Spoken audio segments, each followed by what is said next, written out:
topic is Echoes from Antiquity, tracing China's historical, cultural influence and impact.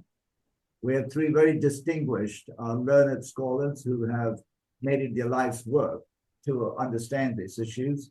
Firas has already introduced them, Professor Martin Powers, Professor K.P. Shankaran, and Professor Lok Sang Ho. Let me start by inviting Professor Martin Powers to make his opening remarks. And Professor Powers, I'm really interested. I read your CV. I don't have time here to tell everyone about how distinguished your areas of study are, but I'm particularly interested in your issue around the sort of whole question of the morality issue of culture embedded in the Chinese system as well. So over to you, Professor Powers. Yes, I think very few people understand how profound was China's impact on the Enlightenment and some of these ideas we think of as modern Western ideas.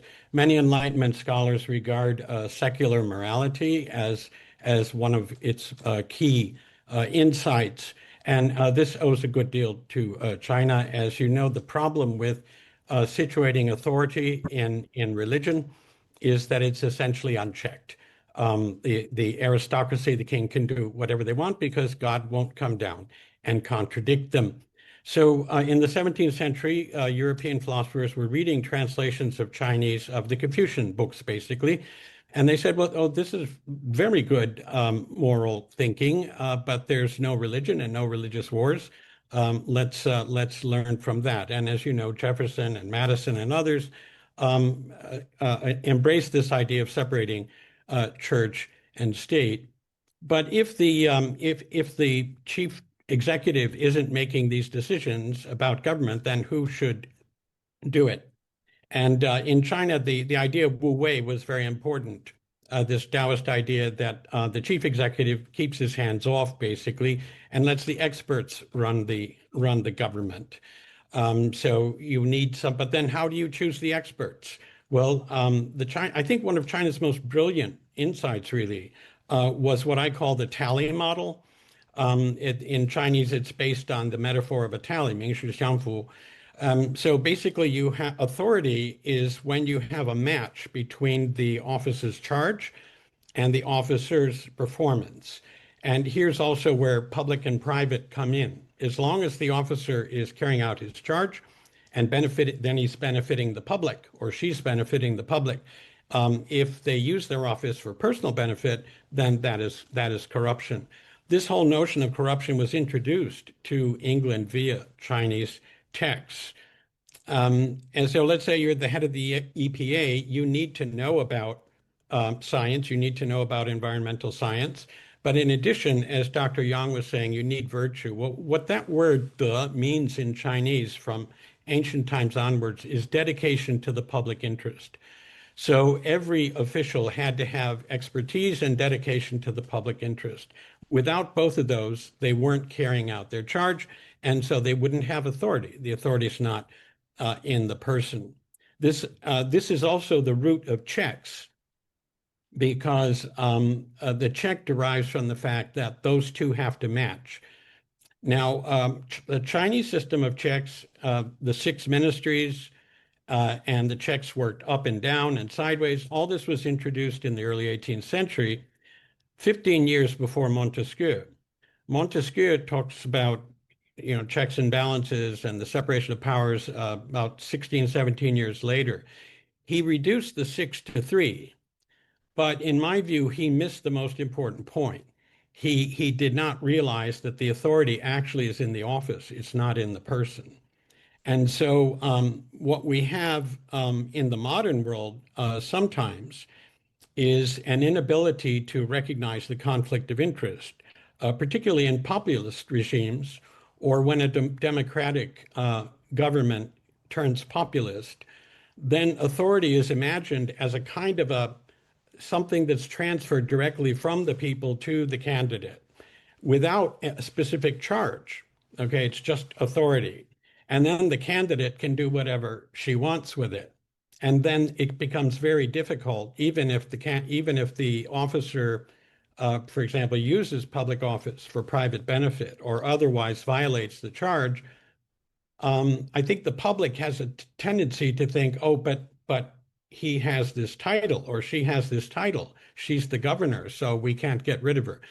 But in the Chinese view, this was much less of a problem. There are many cases in Chinese history where an official violates the charge, and the investigating officer says, "Well, when you did this, you acted in your private capacity. You weren't acting as an officer because your office doesn't allow you to do that." And so this is a crime, and we can get rid of you. I think that this conception, this understanding, along with the understanding of virtue as um, dedication to the public interest, not just not drinking or whatever, this possibly could help in the context of the current world. Let me just say one more thing. I'll make it brief.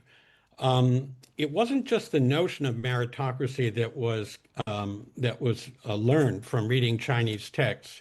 Thomas Jefferson, for example, had over 100 translated Chinese policy documents, which repeat over and over all those things I just said. But even the terms. So when we use the term, say, talent or ability and virtue, where virtue means dedication to the public interest, those were 18th century translations of the Chinese terms 才德, because I've looked at the Chinese and the translation, and you can see that those terms were translated into virtue and merit and virtue in the 18th century, and then Rousseau, Jefferson, and Madison start using these terms quite regularly, and so it comes into the very political discourse that we now think of as American political discourse. Oops. Go ahead. Oh, yes. So let me just say one more thing about the checks. With Montesquieu, again, it's rarely pointed out that he does suggest a separation of powers for what he calls popular governments or democratic governments, but not for aristocracies and monarchies. He thinks in that case the aristocracy is restricted by their sense of honor, which of course doesn't tally very well with history. We know that these guys, were not restricting themselves at all. But I think again, this shows that he didn't quite understand how this works. One last element in all this, of course, is public opinion and is the need for feedback. If your government is based on the idea that government promotes the interests of the people by appointing experts into the EPA or other essential agencies, then one way to determine how well they perform, of course, is to have checks of the sort that Dr. Yang mentioned. The other is to have direct feedback from the people. In Imperial China, there were a number of channels for direct feedback to the government, so people could blow the whistle on a corrupt official, they could complain about a policy and so on. And I gather that there is a similar system in China today called the Xinfangzhi, where online, people can go online, and again, they can point to problems in administration. And this is absolutely essential for any merit-based system to perform properly. And again, it's rooted, all of this is rooted in China's past, as Dr. Yang has already said. Yeah, that's my opening. Thank you, Professor Powers. I've got a ton of questions for you, but what I do before each speaker is I'll ask you just one question because I'm hoping that it will also prompt the next speaker to think about. Many of us have been brought up, particularly if we've been students of Western, we've been brought up in the Western education system, etc., which is, well benefited from, etc. but you've also shed light that many of those thoughts were borrowed from different parts of the world. And I know Professor Shankaran is going to talk about it. But can I ask you just one point? It's widely understood, even among Asian scholars, etc., there's a whole concept of reasoning, that reasonable thought was a product of the Enlightenment. You almost debunked them. So I'm curious myself as to what's the foundation for you coming to that conclusion? Because I've heard many say that reasoning was one of the most profound sort of upsides of the Enlightenment, and I never believed it. And I started to read, but you've actually said this now, so I thought whilst you're here, perhaps you could shed some light on how do you come to a conclusion? And I'm only going to give you a minute. Sorry. Okay, thank you, Mr. Nair. That actually is a very helpful question. So the concept of reason, of course, is important in Plato and Aristotle, but they were speaking of God's reason, and the eternal reason, which shows itself in mathematics and physics and things like that. The early translations of the Confucian classics stressed reason a great deal, and it was clear to Europeans that this was not the Platonic reason. This was reasonable. And also, for the classical Greeks, ordinary people were not capable of thinking rationally, whereas for Confucius, every person has the capacity to acquire rational thinking. So this was fundamentally democratic. This is a very democratic idea. And it was picked up early on by people like Sir William Temple and other early Enlightenment figures as a very different notion of reason, where government should be reasonable in the sense that it promotes everybody's welfare, not just the welfare of a few people. And also, it was the secular aspect of it. It was considered reasonable in the early Enlightenment because it wasn't hobbled by various types of religious superstition. Thank you, Professor Powers. We can come back to that. And also, I'd like to come back to the point you made about the notion of corruption and how it was viewed and captured and defined in China was also something that was understood more or helped an understanding in Europe. Thank you. So now can I invite Professor Shankaran. Professor Shankaran, thank you for being with us. We are delighted to have you here.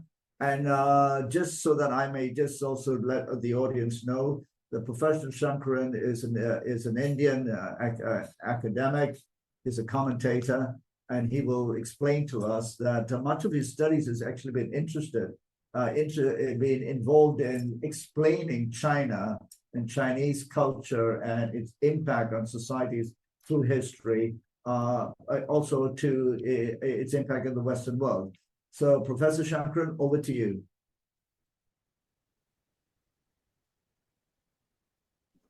Your microphone's on. Can you hear me? Yeah. Yes, now we can hear you. A bit louder, please. Yes, now we can hear you. Yeah. Let me first thank you for organizing this China talk with your colleagues and inviting me for this particular discussion about China. Now, I have 3 points that I would like to present for the discussion. Only 3 points. I'm not going to give a talk now, and when you're discussing, I can elaborate them. The first one is Chinese contribution to the development of European material culture. Chinese strong contribution. You have to understand that the Christian Europe was for a long period of time a spiritually and materially backward region in Asia. It was actually the Chinese. Is there a problem with my voice? Can you hear properly? Yeah, you're slightly cutting out, but please carry on. And what I was saying, that Chinese inventions actually helped Europe to generally look around other places. And Columbus and Vasco da Gama used Chinese inventions like compass, gunpowder, guns, and these were essential for to move around. It's not that alone. In 16th century, for example, the Ming dynasty acquired large quantity of looted silver from America and the New World. It was tons of that, and that was the first time Europe started interacting with another country and started having a kind of a trade relationship with countries. Bullion was essential for them. They didn't have anything to sell. So they used bullion. They got it from New World and sold to China. China was actually in Ming dynasty. It was monetizing. So they required silver. So that continued for 100 years. And also you have to understand that Chinese contribution in development of science. Without Chinese contribution, that is the printing press, there wouldn't have been any scientific revolution. I will come to that point later. And the next point I would like to talk about is Mao's and Deng Xiaoping's contribution into the industrialization of China. The Mao's part of it is normally not talked about. I would like to talk about that part. And the final point I would like to talk about, China now is supposed to classify it as a high-income country. And once it classified as a high-income country, would it try to redescribe it non-Marxist, non-communist terms, or continue to describe it in Marxian terms, calling it Chinese character, Marxism in Chinese characterization, something like that. That's the three issues I have for discussion. Thank you very much, Professor Shankaran. Can I now invite Professor Lok-Sang to speak, and then we'll come back to the 3 points you wanted to make. Is that all right, Professor Shankaran? Yep. Okay. So, final but not least, Professor Lok-Sang Ho, who is based in Hong Kong, and a very distinguished member of the community in Hong Kong. And Professor Lok-Sang Ho, thank you for being with us. Can I invite you to make your opening remarks, please? Okay, thank you. First of all, I'm glad to hear that Professor Yao agree with me that meritocracy is also in a concept that is endorsed in the West. In fact, as we all know, President Lincoln had this idea, by the people, for the people, and of the people. And what is by the people? By the people is election by the people. Of course, we know that elections will provide a sense of empowerment because people have the vote. Okay, but the essence of these three things, by the people, for the people, and of the people, is for the people. So the aim of the government is to service the people, to provide services to the people, to elevate the well-being of the people. And that is indeed common to the West as well as to the East. In China, of course, we know that Mencius, okay, who came after Confucius, had already said, 民为贵, which means that the people must come first. And the institutions and the emperor comes last. Second comes the institutions. The last one is the emperor, okay, who rules the country. You see, so the question of what is meritocracy? Meritocracy means if it's merit, it has to be assessed based on the effectiveness in serving the people. Okay, so but unfortunately, I would say that there's a huge leap of faith, okay? Believing that election by the people will automatically give us meritorious leaders. But that is a gigantic leap of faith because of inherent human weaknesses that is shared by politicians and also the electorate. And that is why we've seen enlightened people like Jason Brennan, who had first written a book on the ethics of voting, suggesting that if you are not so informed, please do not vote. Because if you elect someone who doesn't have the merit, and he has huge power, and he can use his powers to further his own ends, and that can be detrimental to the interest of the people. Okay, and then later on, he wrote another book which is against democracy. Okay, and I had early on in 2010 published a book. Okay, co-edited with my political science colleague at Lingnan University by the title of Public Governance in Asia and the Limits of Electoral Democracy. You see, the platform, the idea that I advocate is that regardless of how the government is formed, the most important thing is what? Governance. Effective governance means prevention against power abuse, because as was mentioned earlier on by different speakers, preventing power abuse, making sure that public power is for public interest, and not for private interest. Okay, so there's a lot in common among humanity, and that is why Xi Jinping talked about this idea of a shared human destiny. And because we share similar weaknesses and similar strengths, and we have similar aspirations for well-being, for prosperity, for peace, okay, we remember that there was this slogan, one world, one dream, okay? That was the Beijing Olympic slogan, right?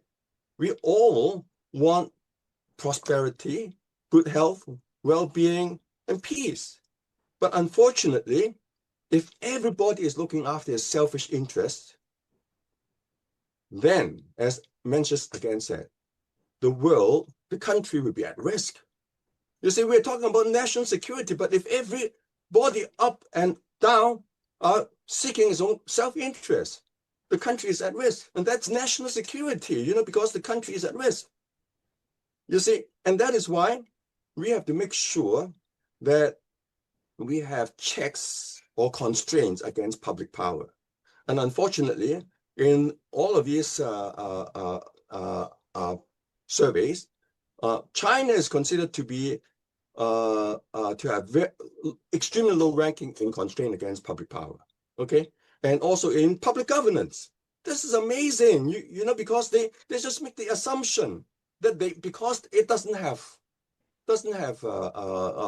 use the ballot box to choose leaders, and that is why it doesn't have human rights, doesn't have public governance. You see, I think that's very unfortunate, and I applaud your organization because you're talking about global institute for tomorrow. Okay, so what we are looking for is a civilization culture, what I call civilization culture. What is civilization culture? Civilization culture is thinking about the well-being of everybody. Okay, we need this for me and my kind culture. We don't need that. We want a culture of for us, for all of us culture, right? And unfortunately, there's this big leap of faith in Western politics and political scientists. And I saw a book review that was very critical of my earlier book that I mentioned. And they say the reviewer says that, you know, I don't endorse public governance, you know, because you don't have election.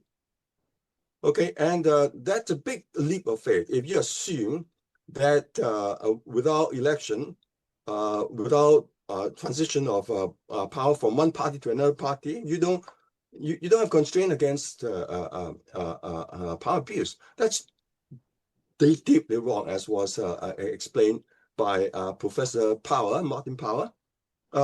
Constraint against power abuse is definitely ongoing and very strong in China, because of the constraint by culture. You see the CPC, the Chinese Communist Party, the Communist Party of China, admits members based on a culture test. You see, not everybody can sign up. Okay, I want to be a member of the Communist Party. Okay, they need to do different kinds of exercise to make sure that this guy has that culture of serving the people. You see, so the culture itself is a big constraint. Okay, and then there are other mechanisms like 实名举报, which means that you can report specific officers for power abuse. Okay, but you must spell out who you are. Okay, if you spell out who you are, there are mechanisms to protect you. Okay, so I think all of this, there's a lot of misunderstanding about China. And what I'm hoping is that this civilization culture is not just Chinese culture. It's a civilization culture for everybody. Okay, I think my time is up. Is my time up? We will bring you in, Professor. Okay, thank you. I wanted to just just comment on some of the things you said, that many of us who look at the world in the sense of a greater unity, a civilizational culture, understand, and who lived close to China understand that it's much more complex than it's simply made out to be, because it doesn't have Western liberal sort of ballot box method of choosing the leaders. For all the reasons you've already explained in terms of the inherent risk.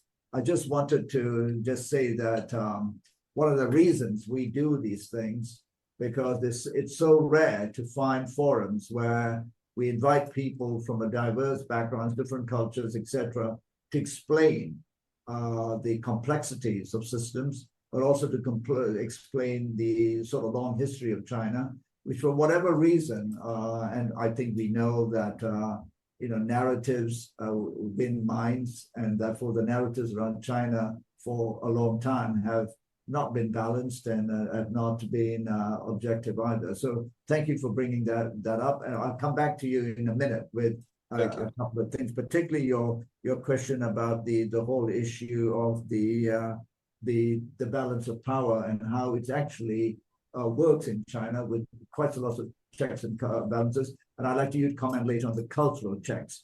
But before that, I had not allowed Professor Shankaran to elaborate on his 3 points. So Professor Shankaran, one of the points you mentioned you had 3 points you wanted to elaborate on. Can I ask you to elaborate on the third one, which I think is also interesting to what Professor Lok Sang Ho also mentioned, which was once China defines itself as a middle-income country, then how does it describe yourself?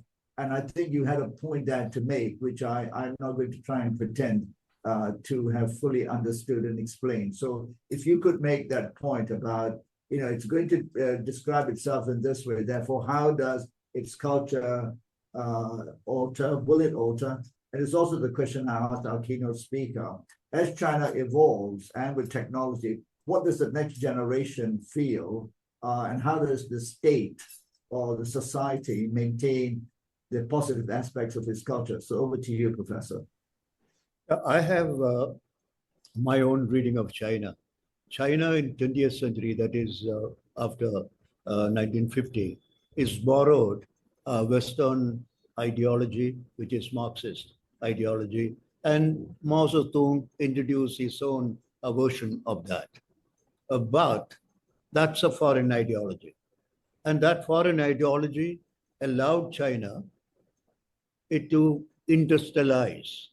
The issue is that whether that was necessary, that's a different issue. Now, my point is that, as I said before, Western ideologies have a problem. They are immoral.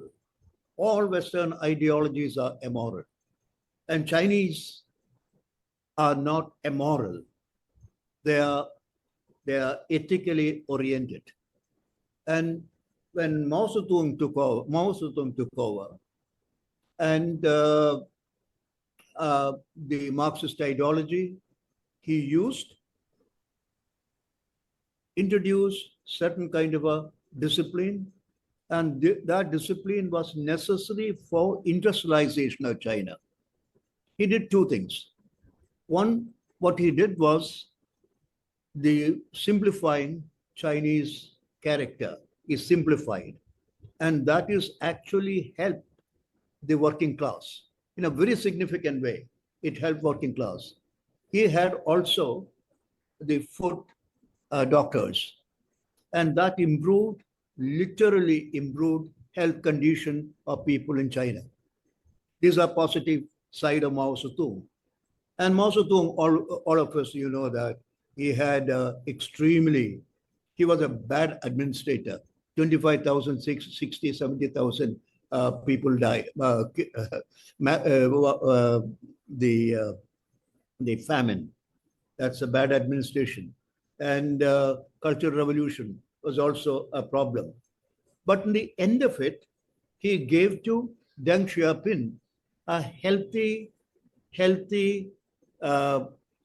educated working population. That was actually a contribution of Mao. I am not saying that his administration was good. He did various bad things, but he was one of the figures to help China to develop industry because he gave them healthy, educated, literate working population.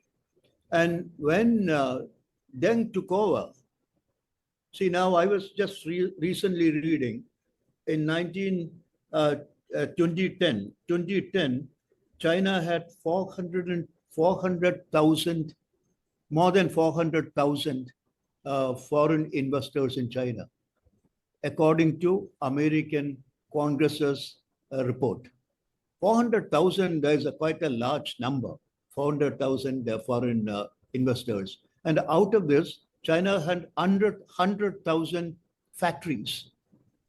100,000 factories means ancillary Chinese groups taking over, and that is actually made Chinese industrialization possible. That huge amount it, but there is a flip side. The Chinese workers, they're really that all capitalist countries, all capitalist development, all industrialization take away the same thing. That is, the workers would get exploited to the hilt. The same thing happened in China for nearly 35 years now. There is actually a serious accusation now that the strikes, 2023, there were, according to American reports, there are 400 odd strikes. And the conditions of workers are still bad. Professor Shankaran, the question that I'd like to ask and you to think about, because it's about the cultural aspects, because given that this panel is looking at the historical impact of Chinese culture on the external world and how the external world influenced China as well. So I want to come back to that point that you just mentioned earlier about how China influenced international trade and also international affairs, and particularly in the West. Let me leave that with you and go back to Professor Powers to ask him the point that he tried to make earlier around, because I want to stick to the sort of panel one discussion, which is looking at the sort of history, the echoes of antiquity, and tracing China's historical cultural influence and impact. We focused a lot on meritocracy, but I also like Professor Powers' view to talk about ideas that took root and how the notion of what is right and wrong, in particular, Professor Powers, you talked about the issue about the institution being it's not the authority of the office, Is the authority of the office that is most important. And can you elaborate on that and what the roots of that are, and where else did it travel around the world?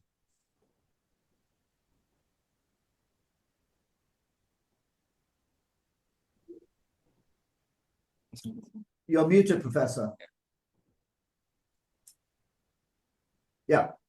Yes, thank you very much. That's a penetrating question, and it goes back to this this notion that God, which again Dr. Yang mentioned, that God plays a very small role in much of Chinese culture. So if you're not relying on an external force to certify what is what, how do you determine this? So the Chinese have this saying, you've probably heard it, 天人合一, that is to say, society is part of nature. And this you find, and so morality is also part of nature. And this is brilliantly formulated in the Song Dynasty.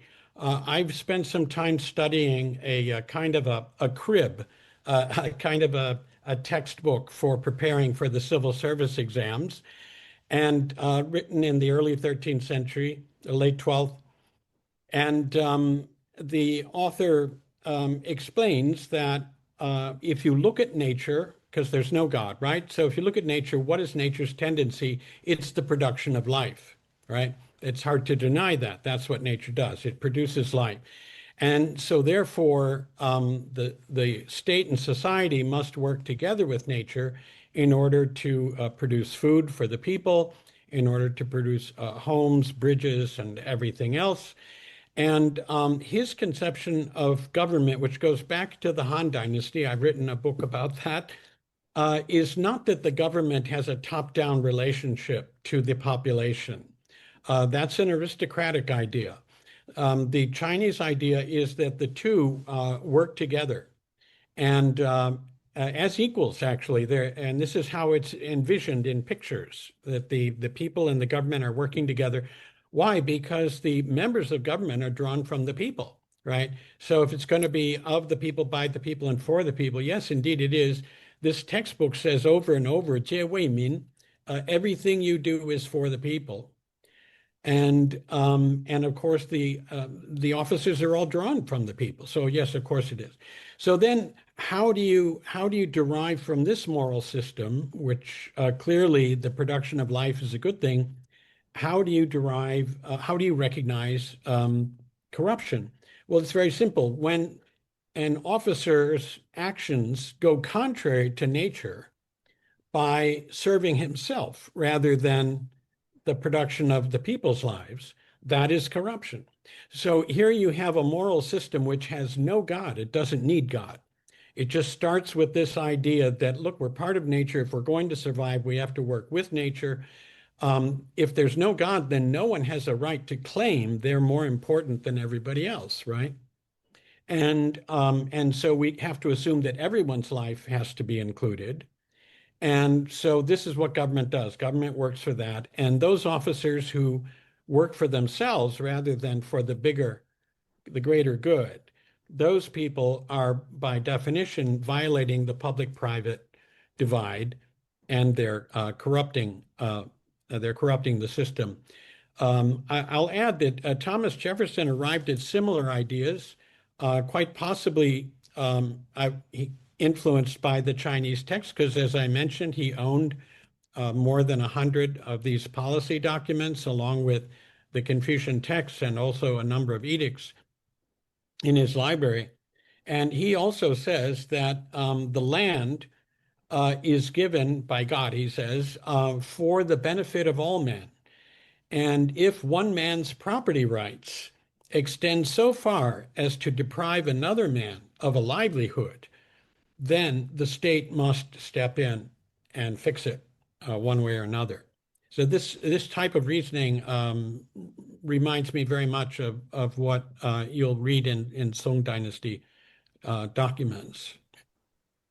So, Professor, well, I think what you're saying is what some of us refer to as the Chinese system is essentially communitarian. that it is in the community as the starting point. And I think you referred to the work of the official is dedication to the public interest.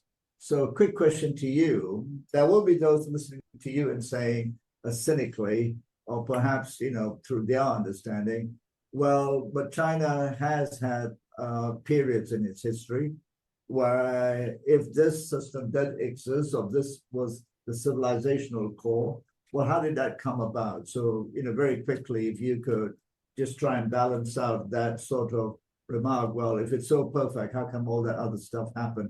I'm being a bit crass in my asking the question, but you see what I mean.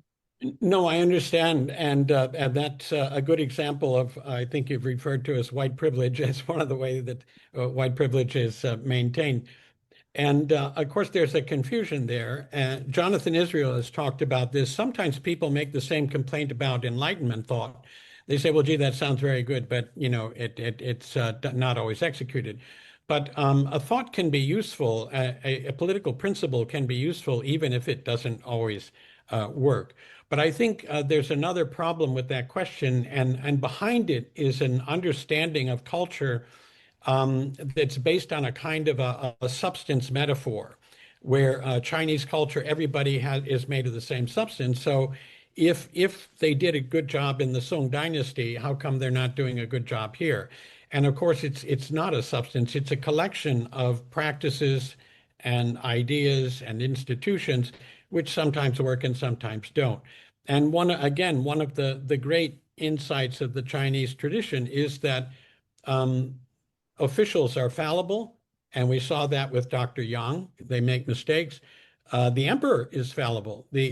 Chinese emperors are constantly apologizing to the people for messing up. And everyone is fallible, which is why we need good checks built into the system. But even so, as Thomas Jefferson himself points out, even the best designed system doesn't work all the time. Thank you, Professor. Very good. Professor Roxang, I hold over to you. Yes. I think you had a lot to say there about the fact that you want to govern, and that's what we want governments to govern. And what do we want them to govern? I've often said that the point is to govern so that the outcomes allow for the majority of society to live with dignity and not suffer from the daily drudgery of life. And that's why we have government, so that people can have lives of dignity, access to resources, and not suffer from drudgery. And you made the very important point that when you then give power through elections, that's a huge leap of faith. Could you elaborate on your thinking with regard to that? And particularly also help us understand what you said, that the prevention of abuse of power is very strong in China, and you mentioned that there are factors. You alluded to culture. So could you respond to those points that I make? Okay, a few points. A few points. The number one point that I wanted to stress is that in the Chinese culture, there's a lot of emphasis on sincerity. Okay, you don't want to say one thing and do another thing. Okay, that has been stressed over and over again. And in the Confucian literature, there's this line which says that 诚意, 正心, etc., etc. The first condition must be sincerity. Okay, for one to cultivate himself. Sincerity is the first precondition in order for one to have growth. Because if you're insincere or arrogant, okay, then personal growth is finished. You can't grow into a bigger self. Okay, you just keep thinking about yourself, and then you are only thinking about your self-interest. You're not serving the public. And then there's another point that I want to stress, which is the understanding of public interest. I have a book, Public Policy and the Public Interest, in which I define public interest in terms of John Rawls' theory of justice. Okay, he was advocating this mental exercise you imagine that you forget your identity, okay? Which means that you have to put yourself in the position of everyone in the community, okay? And then if something, supposing you are going to introduce some policy, okay, you imagine that you could be anyone in the community, so you would be affected by that policy or that institution, and you're going to accept it, okay? Now, if you forget about your identity and think that, okay, this is a policy, this is an institution that may affect me, okay, because I have equal chances just like everyone, okay, to be affected by this policy or institution. Well, I'm going to accept it, okay? If you really can put aside your own self-interest, you forget your identity, then you will approve it only if it is for the public interest. Okay, so that is a very important consideration. So it is public interest is not weighing some people's interests against other people's interests. Some people are more important. That's why we give them more weight.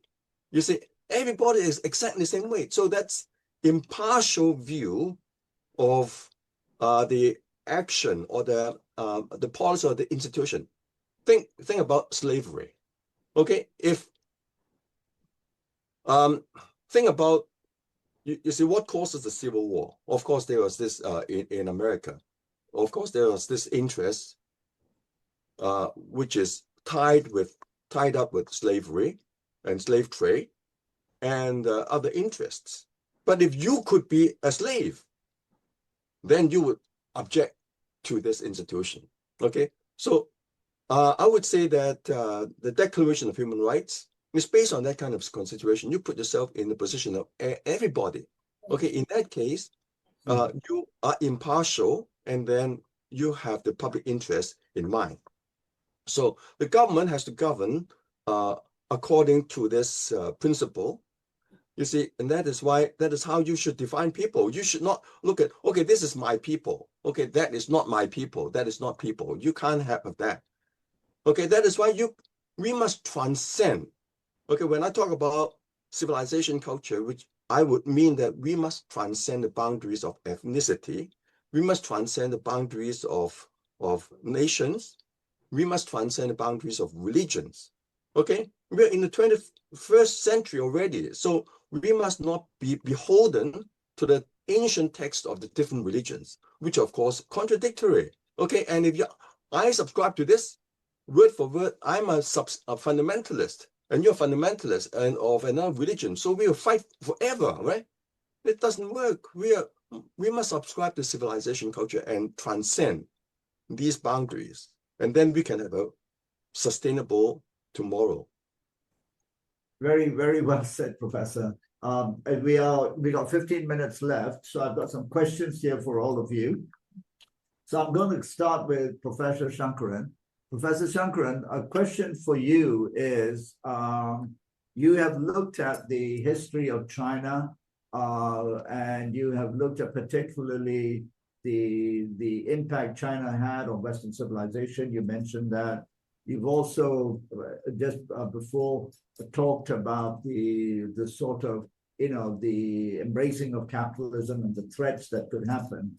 But the question here is one that is, I think, intrigued at how does an Indian intellectual look at the relationship, and we are particularly looking at the sort of long tracing China's historical cultural influence, and the question is, how did China and India impact each other going back over the last several centuries, and your particular take on those things?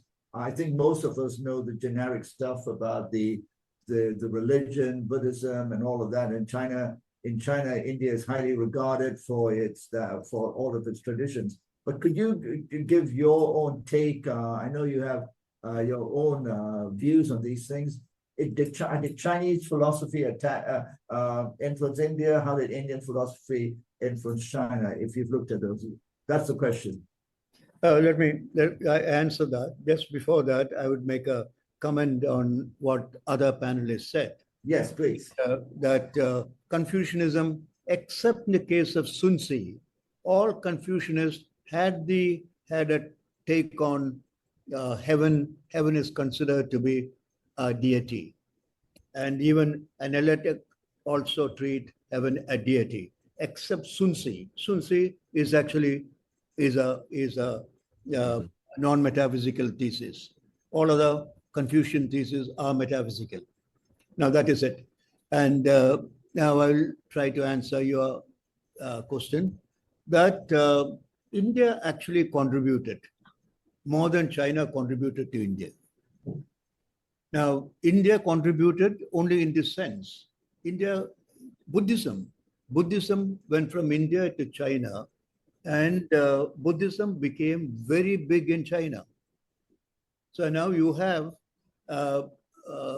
Neo-Daoism, which is also a Buddhist place in it, and also Neo-Confucianism, which is heavily influenced by Buddhism. So Buddhism, even in contemporary China, Buddhism plays a major role. And Confucianism, of course, culturally major thing, but Buddhism is a very powerful presence in China. And also that Chen Buddhism, there are a large number of Chinese, but Chen Buddhism is actually, many people believe that it is the initial thing came from India. Initial ideological positions came from India. And also that China, for example, the place I live, Kerala, China's influence is for large number of the cooking utensils are Chinese, and also Chinese fishing net. These are Chinese, and also the Chinese travelers who came India, they wrote about their travels and what they found in India, which is actually a historical document. Say, ancient India is largely covered by somebody from outside and gave us some insight to what was happening in those days. These are actually solid contributions from China. And politically, if you are asking that, what is the current political situation? Now, you cannot have that kind of a Confucian kind of a harmony between India and China now. China, this is one thing I want to say, the end of what I was talking about, that China is trying to become more and more Confucian. See, now in the 200 onwards, you would see that Chinese government is encouraging Confucian vocabularies and trying to get that into governmentality. See, which is essential for China in the sense that if they are shifting from Marxism to something else, because there is a problem of Chinese military. Chinese military is Communist Party's ministry. So that has to be that Confucian, what you call the vocabulary should also be part of the military establishment. Otherwise, it will create problem. Professor, one quick question on that. I think people will be very interested. We talked about, Professor Powers talked about how the Chinese ancient sort of systems and the bureaucracies were then, the documents were used by some of the American leaders, etc. So can I be so cheeky and ask you, since the meritocracy issue, and we have said that despite the belief, Professor Powers has described it very well, there have been the feelings of people mean that there are periods when there are crises, and there are external influences as well on all the countries. Do you think for a minute that that emphasis on meritocracy is also something that the Indian system has, because we said in ancient times, but the new India didn't exist before the colonial period, as some would say? I just wanted you to comment on whether, everyone says, why is Chinese system working for a large population, but the Indian system? So I couldn't resist the temptation of asking you that question. And again, like Professor Powers, I'm asking a difficult question, but I'm going to ask you to summarize in 1 minute, please. No, this is interesting in the sense that that kind of a meritocracy is not possible in a democracy. Right. It's impossible. But only in a dictatorial system. China is a dictatorial system, and nothing wrong in a dictatorial system to improve its economic conditions. Europe did that. South Korea did it. Japan did it. China did it. And these are all dictatorial systems. And within dictatorial system, you can talk about meritocracy. In India, you cannot talk about meritocracy. We have to give seats to various groups in this country. They're all not doing very well. So government has to look after them. Government to give them jobs. So you cannot pick up elite group and give them job. So meritocracy doesn't work in India in that way. Meritocracy won't work in the kind of in a rich democracy. Meritocracy will work, but a country like India is not a rich democracy. It's a middle-income democracy. So meritocracy won't work in India. Thank you, Professor. Thank you for making that point as well clear. And also, we can have a larger discussion about what is a dictatorship, etc. I know Professor Lok Sang Ho has his hand up. So, Professor, if you're going to respond, I'd welcome that. Before, please go ahead. Yeah, I have defined a substantive democracy as a government that responds to people's needs and wants. Okay, so if you're responsive, then you're not dictating your will on the people, okay? Because you're responding to people's needs and you're addressing them as they show up, okay? So what you do is actually guided by the people who show what they need, what they are worried about, and then you just address those. And as to which is effective or not, that is dictated by science. And that is why I very much endorse, this principle which was advocated by Hu Jintao, okay, which is called the scientific outlook of development. You see, because when you make policies, you have to follow science, the science of the societies, the science of how the society works, and the science of nature, all of that. And you're following the dictates of the science, of the laws of nature and the laws of society, okay, and the laws of human nature and so on. You have to address that. And I wouldn't call that dictatorial. So I don't think China is success is based on its dictatorial policies, but I think it is based on pragmatism, based on understanding of how market works, how the nature works, and so on. It has to capitalize on the laws of nature and the laws of society. Okay, thank you. Thank you very much. I think these definitions from the Cold War and from the ideological sort of camps that were generated over the last 60, 70 years, where so many of us still need to dissect them. I'm fascinated by the young man who was elected the mayor of, is it New York? Yeah. Defined by many as a communist. That's so funny. But Professor Powers, I know you want to wade in on this. So let me invite you to comment on what you've heard so far. It's been a really interesting conversation. More questions coming in. But we got about 10 minutes left. Over to you, Professor Powers. Okay, thank you. Yes, I also feel uncomfortable with the authoritarian moniker for China. There is an American philosopher and to me a sociologist also, Naomi Zak, who defines democracy as a government, very much as Dr.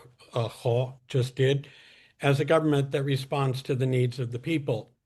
And her view is also very meritocratic and in many ways can mention, I don't know if she's read mention, she doesn't mention it, but nonetheless, this is her view. Also, I would observe, as I've spent many years studying aristocracies and and aristocratic-like governments that are ruled by small numbers of people at the very top, a very small oligarchy. And these, even if they wanted to, typically they cannot serve the interests of a broad section of the population because they don't have the expertise. A handful of people who, in many cases are there precisely because they have no expertise other than gaining power, are not going to be investing in infrastructure, medical care, stimulating the economy, and all the things that the Chinese government does very well. These decisions can't possibly be made by just a tiny number of people at the very top. My understanding is that the Chinese government consults experts at all levels. They call it consultative. I'm not an expert in that, but I can see the results. I've been living in China for 3 years now, and I've been coming to China for 40 years, and I can tell you the improvements are really quite astounding. This is something that an authoritarian government could not accomplish. They simply don't have the means to do that. So we have to come up with a better term, I think. Yes, I agree, and it's not germane to this discussion, but I have frequently said that authority should not be a bad word either. All Right. units, including the family, depend on some form of authority. But again, narratives have taken over. And the point of this sort of forum that we're having, this is a series, this is the 3rd year we're doing this, is to get us to dissect this in the way we've done so far and create new narratives, because narratives and terms have become so powerful as well. So in ending this, we have about 5 minutes left. I would like each of you to comment on a couple of things, going back to the sort of why we have the title of this conference today, the Chinese emphasis on culture. It's a manifestation of nationalism, because we've all said there's been an emphasis. All of you gave different examples of that. Is it a manifestation of nationalism or return to basics? Our next panel will be starting to look at it from a more contemporary point of view. And therefore, for you all to make your final statements in terms of China's historical cultural influence and impact, and how is that influencing China's current emphasis on culture and its manifestations, and how should the rest of the world read the tea leaves with regards to where China is going on that? And that's really the essence of this discussion. In terms of governance, if you could comment on this issue, that I believe what has been said, and you emphasize it, Professor Powers, that you can't achieve it simply by being authoritarian or a dictatorship. You have to have competence, and competence requires a dedication to achieving outcomes for which you build. And I've had the privilege of working in different parts of the world, so I would also agree with that. So could you all take a couple of minutes to round it off with your final remarks, coming back to the foundations of why we're here, and to leave people with a clear impression about what it is that Chinese culture is now doing in terms of, given its history and in terms of its impact on the world. So perhaps I can start first with Professor Lok Sang-ho, then with Professor Shankaran, and finally with Professor Powers. Professor Lok Sang-ho. Okay. First of all, I want to point out that some time ago, the Communist Party of China has redefined the CCP with the so-called 3 represents. Okay, you've heard of that, huh? It represents the development trend of China's advanced productive forces. Okay. Yes. Represents the orientation of China's advanced culture. Okay. Represents the fundamental interest of the overwhelming majority of the Chinese people. Okay. Now, I think this is extremely important, because the Chinese Communist Party says that, okay, even the law, the judiciary, and the legislature should be under the leadership of CCP.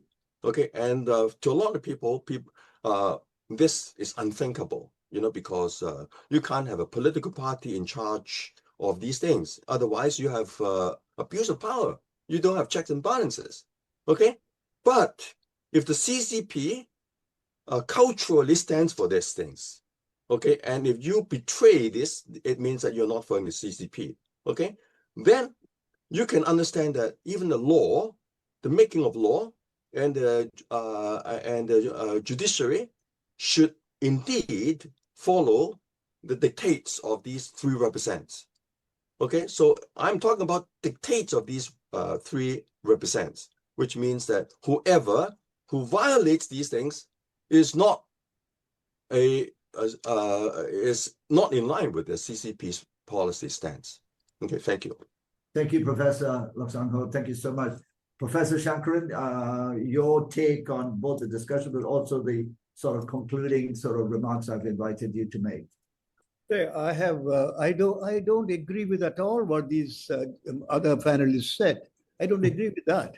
To me, politically, it is not possible to have that kind of a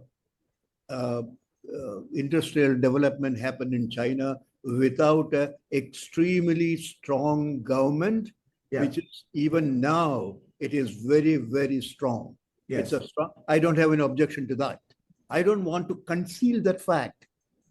The concealing that fact is not going to help anybody, even Chinese. It's not going to help. And China is a great country.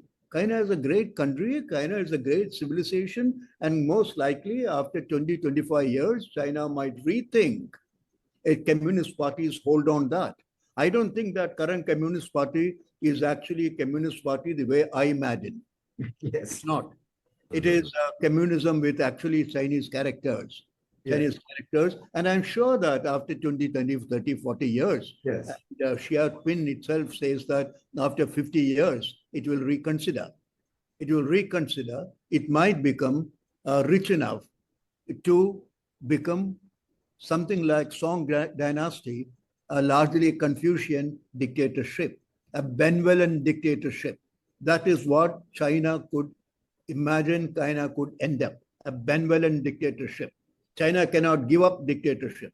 China is a benevolent dictatorship. Thank you, Professor Shankaran. The word dictatorship is the authoritarianism is the one that we can all debate, but I think your point is very well made, and it's an important one for everyone to appreciate as well. Professor Martin Powers, the last word is yours. All right, thank you. To get back to basics, the 9th century historian Liu Zongyuan and the 20th century sociologist Charles Tilly both came to the conclusion that there are really only about two types of authority. One is personalized authority, which you find in aristocracies, fascist systems, and things like that. And the other is the one I mentioned, sort of the tally model, where authority has to be in the public interest and is held to a standard. I think as China comes back to these old discoveries, and of course other cultures have embraced them also in the last couple of hundred years, I think that is offering a really important alternative at a time when many nations are going fascist, which is basically the personalization of authority in the interests of a few people rather than the larger community. Now, I don't want to make too sharp a binary, and there's no perfect solution on either side.